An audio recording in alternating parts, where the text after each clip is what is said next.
What exactly does breaking Elden Ring mean? Well, I'm going to take a build and make it do as much damage as it possibly can with the goal of one-shotting most of the bosses. But not just that, I won't be using rune farming to just juice up my damage and trivialize the challenge. I'll actually have to optimize the build to make every piece of gear matter. You may have seen me do this with Frenzy Flame spells before, but today I'm doing it with stone digging sorceries. But before we one-shot some bosses, let's talk about one-shotting some planes in today's video sponsor, War Thunder. They're the most comprehensive vehicle combat game ever made, with over 2,000 fully customizable tanks, planes, helicopters, and ships that you can use in rich PvP battles. Everything from as early as the 1920s to modern day equipment is in the game, down to each individual part of every vehicle. This incredibly detailed modeling also allows for the most dynamic damage system I've ever seen. There's no generalized hit points. Instead, each vehicle suffers damage to its individual parts, leading to weak points that both you or your enemies can target. And probably my favorite feature of all, the game is free to play on PC, PS5, and Xbox Series X and S. Go download War Thunder using my link in the description to get a large free bonus pack including multiple premium vehicles, premium account, boosters, and more.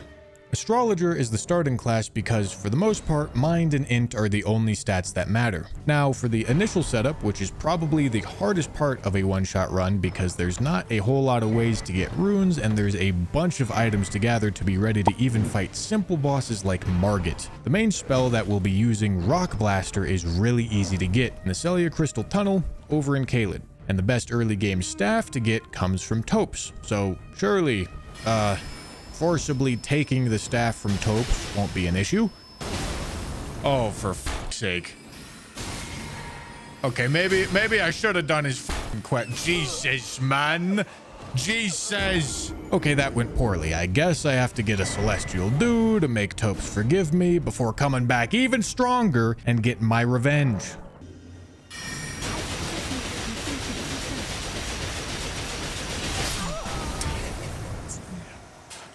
Sorry, bud.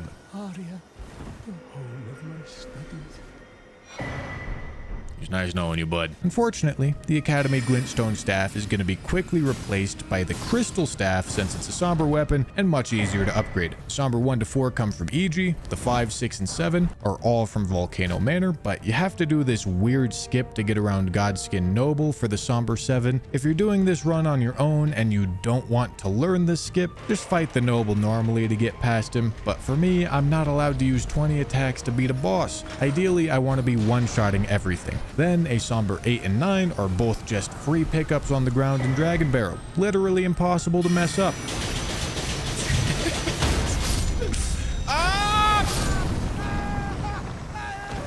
Next up is Patches, who's gonna sell Margit Shackle, which will definitely be helpful, as well as the cookbook for Gold Pickled Foul Feet. Since I can't rune farm, making sure that I maximize the amount of runes that I'm getting from killing bosses is very key, and Gold Pickled Foul Feet are the best way to do that. Now, it's really important that I don't kill Patches so that I can get the Bulgo armor set later in the run.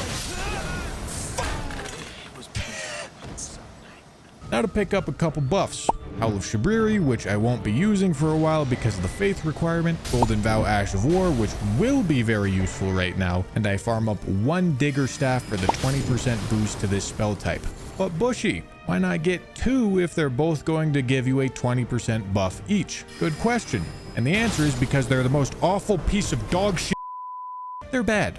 And the sorcery scaling sacrifice is larger than the 20% buff, so we only need 1 to put into our offhand. There's one last thing that I would really like to gather before Margit, and that's the magic damage tier from the Liurnia Erdtree avatar. But right now, this fight is just a little too difficult, so I'll have to make do with what I got for this Margit fight.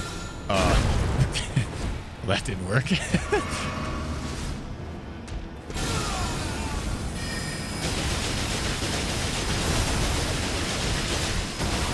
Okay, well, that's just not good enough. 2 more things. We bully an overgrown dog thing in Altus for the Ritual Sword Talisman, as well as the Olivinous Glintstone Crown from Rhea Lucaria for 3 extra int for just wearing a helmet.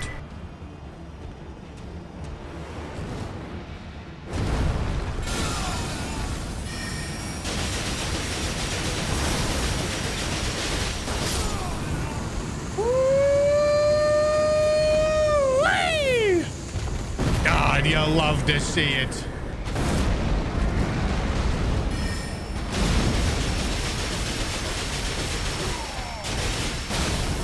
Sick.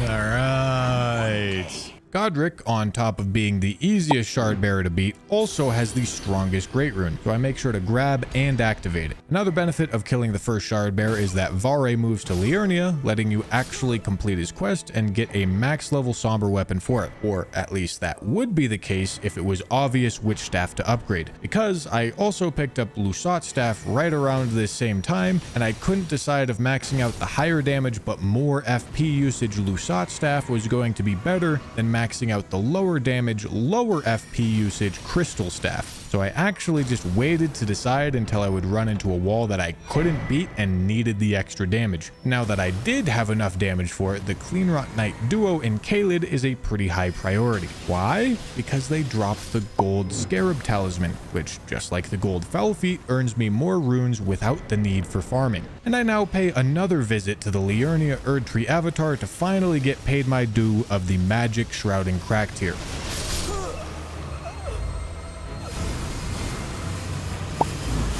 Come on, give me the items. Give me the items. Enemy Feld? I think that's what I needed to see. And the build's really starting to come together now, ready to go face Radahn. All right, come on.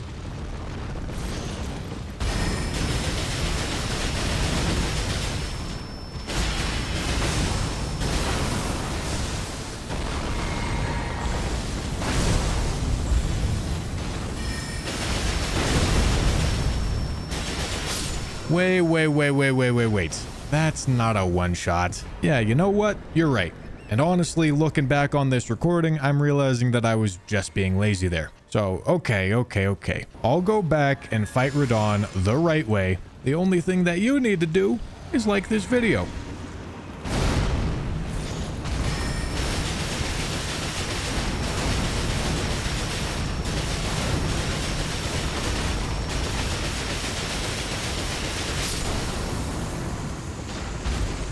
Now back to the original recording.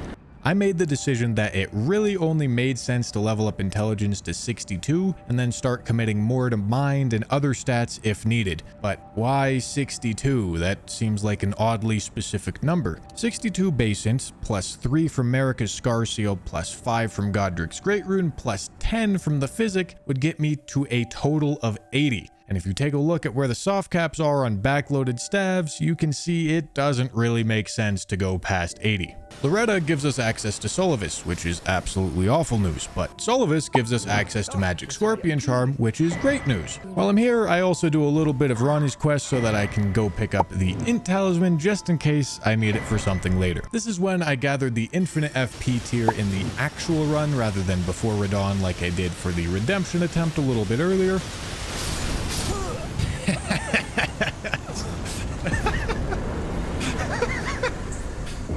All right. Also, at this point, I needed to decide which staff to max out, and I decided on Lusat's. My idea being that I already have access to the infinite FP tier, so I should be able to offset the downside of Lusat's staff most of the time. I then used the plus 10 Lusat's and the plus 9 crystal staff to take out the Crystalian duo in Liurnia. This is a shockingly difficult fight because of how these bosses work. They have massive damage reduction until you're able to stance break them, at which point they will completely melt. Unfortunately, these spells really don't do a whole lot of stance damage, so I had to be really careful and make sure to max out my FP usage and Physic to actually break their stance in time before I ran out of FP. This would give me access to probably the most important magic buff in the game, Terra Magica. This thing is not as universal as other buffs because it's sometimes difficult to figure out when to cast it, but when it works really well. And for this next boss, I was going to be using a brand new tactic for this run. Sleep Pots. The recipe is from Limgrave, and you would think they're not very useful outside of just Godskin Duo because most enemies just do a short stagger animation whenever they get slept, but that's actually really useful. That gives me enough time on super mobile bosses like the dog to actually set myself up and hit them enough before they just run away. Also, I did hit the dog with the pot and did 1 single damage, so make sure you comment invalid run, try again. Oh yeah. Oh yeah, bud. Really just cooking him there, bud.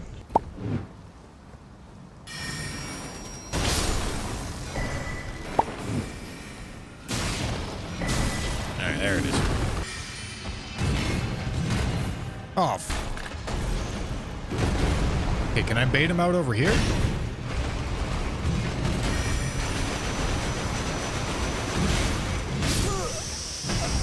Ooh.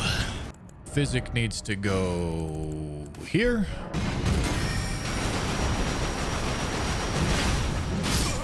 Come on, man.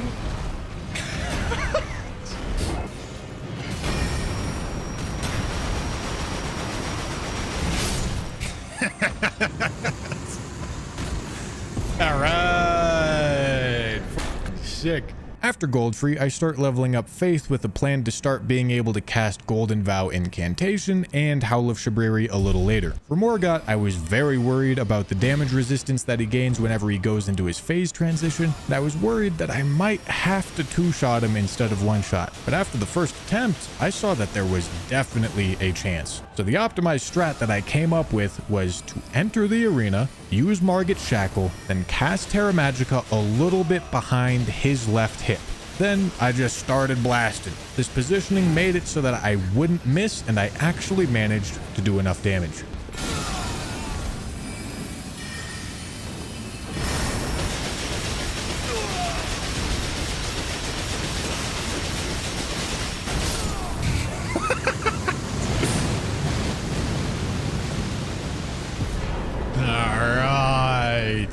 Now that I have the Golden Vow Incantation, it's probably a good time to talk about buff order and optimization. There's 3 different categories of buffs: weapon, aura, and body. You can only have 1 of each type. In this case, there's no weapon buff that applies to spells, but this would be things like greases. So the aura buff is Golden Vow and the body buff is Howl of Shabriri. Now there is also unique buffs in the game, and you can stack as many of those as you want. This is where things like Terra Magica, the Physic Tears, and Gold Pickled Foul Feet fall under.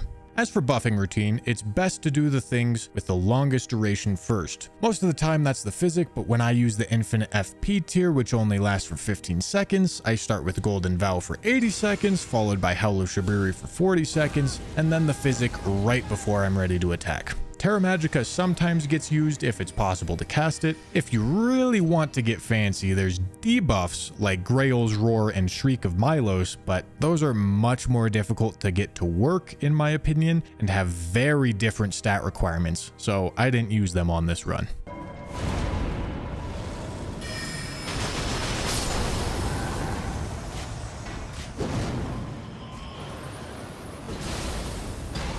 Oh, I'm out of blue flasks. Okay, I think it's fine.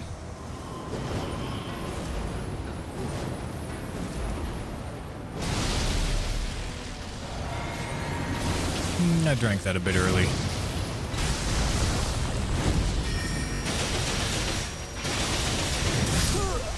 Really? Can you parry Nile? That's an idea.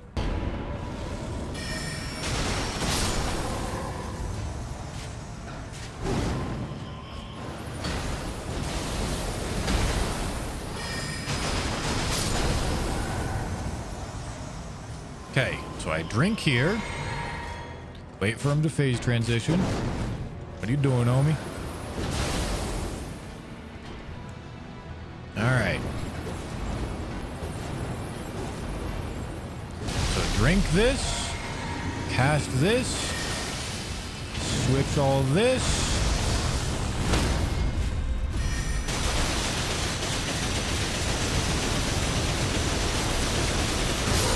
Let's go, dude.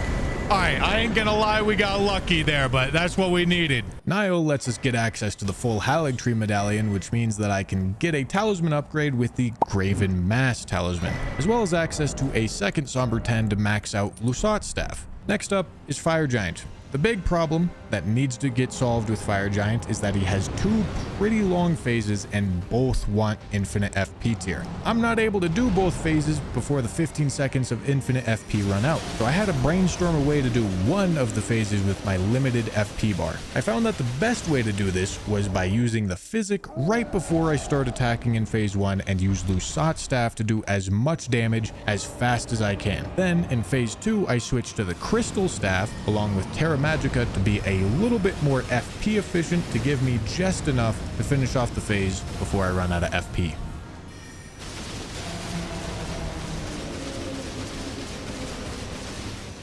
So that was actually good. Okay. Roll up to here. Come here.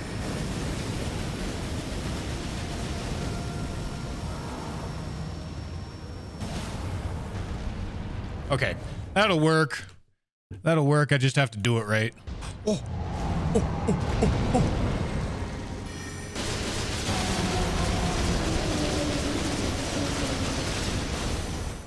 Okay. Switch. Terra Magica. Cast Terra Magica. Switch.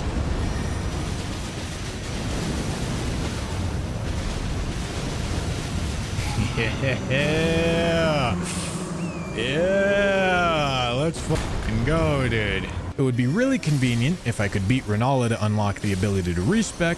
There's some bosses that would just work a whole lot easier if I could do more of a tank build and have a bunch of health and poise. The bad part is, Renala has the highest magic damage resistance in the game, and she's just too jumpy in phase 2. I tried just about everything. She's immune to sleep, a poise build didn't work. I even really tried to bend the rules and use rejection to do poise damage without doing any actual damage, with the idea being I could just use Rock Blaster while she's recovering from the stance break, but she even managed to stagger out of that and jump away. So I don't think respecking is going to be an option on this run, and I'll just have to make do with the build that I have.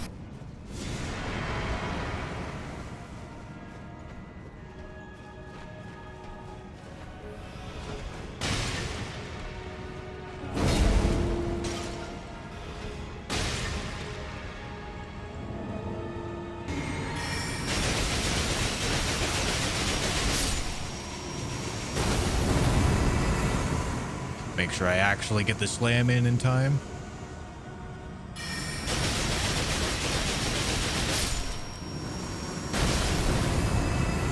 They dead?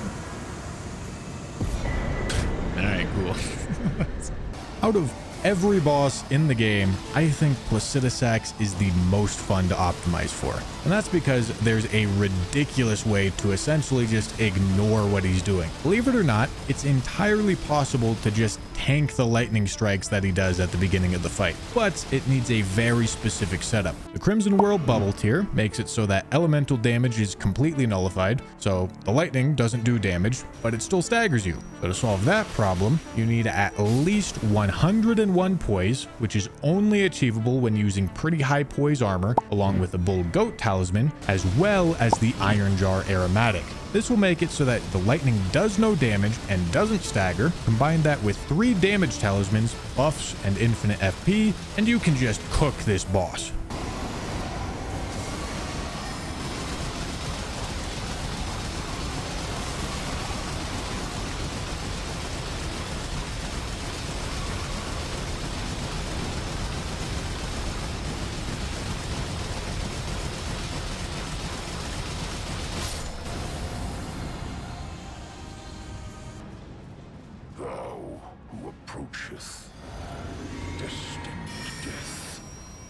Come on.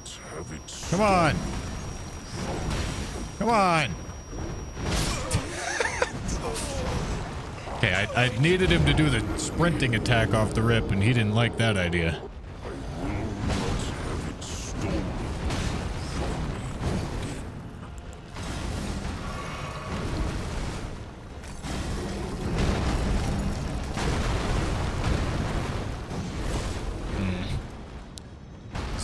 going great, though. Not a great opening.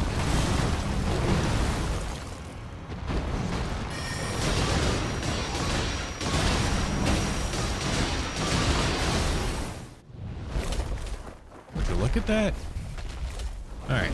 Blue.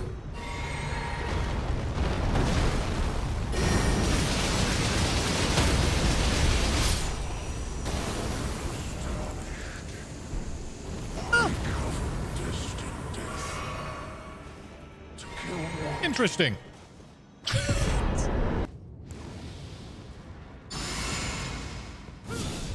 should be flasking first, but whatever, it's fine. Flask. Drink. Foot. Might as well use Terra Magica.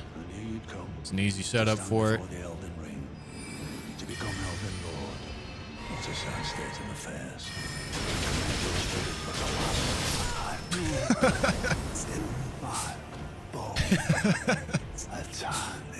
Godfrey.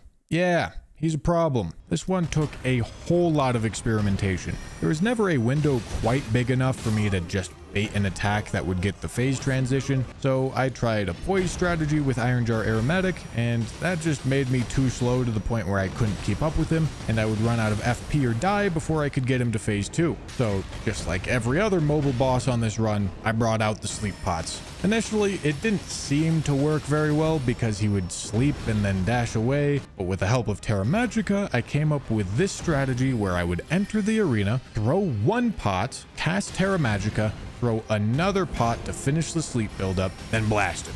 Perfect! Now I just have to deal with Horaloo.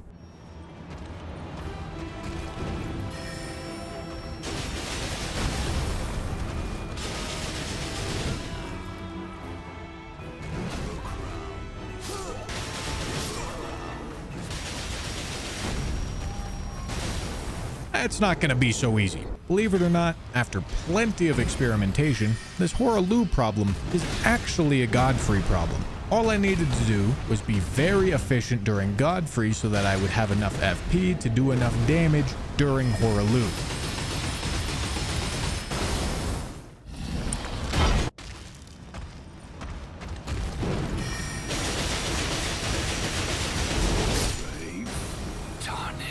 Well, thank you, Horaloo. Thy strength befits a crown. Love to see it. Before I fight the final boss, I think I have a huge rune pinata just waiting for me down in Mogwyn Palace.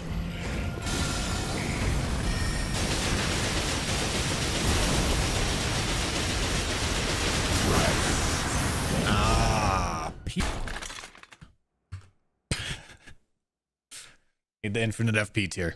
Drink.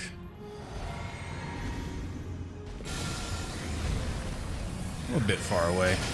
Don't think it matters, though. It does not. I can see. Yeah. Just like the other long two-phase fights, Radigan and Elden Beast both want the infinite FP tier, and I'm not able to use it on both of them. So just like previous bosses, I experimented with everything I could to try to balance FP efficiency and DPS. And I think one-shotting this boss with this spell might be possible on a max level character, but the truth is, it's just very difficult to one-shot the final boss in this game. However, I still think what I managed to do is pretty damn good.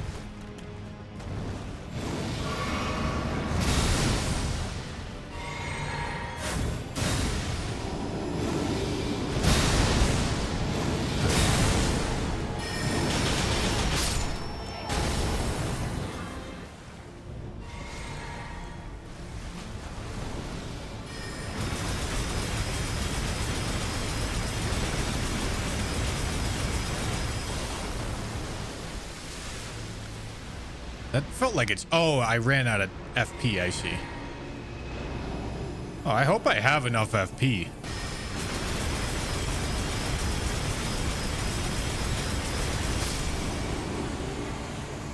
All right. I'm happy enough with that, man. Once again, thank you to War Thunder for sponsoring this video. Go download and play this very accurate and detailed vehicle combat game using my link in the description. When you do, your account will receive a large free booster pack. I think this build successfully broke Elden Ring, which is something that I also did with my friend Ainrun when we beat Elden Ring together in co-op without taking a hit.